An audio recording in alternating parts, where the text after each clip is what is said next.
நான் எங்கள் மேனேஜருக்கு ஒரு கிஃப்ட் கொடுக்க போகிறேன்.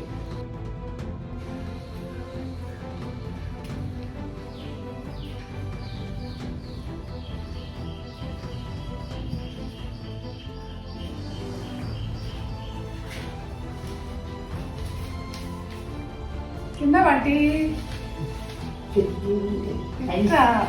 தேங்க்யூ.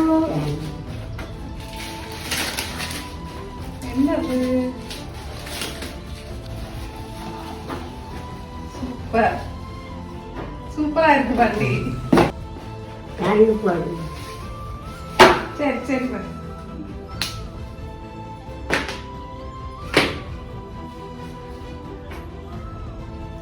சூப்பரா இருக்கு என்ன பாட்டி? எனக்கு நீங்க செருப்பு வாங்கி தந்தீங்களா, அதுக்கு பதில் பரிசு நான் உங்களுக்கு தந்திருக்கேன். சரி, தேங்க்யூ பாட்டி.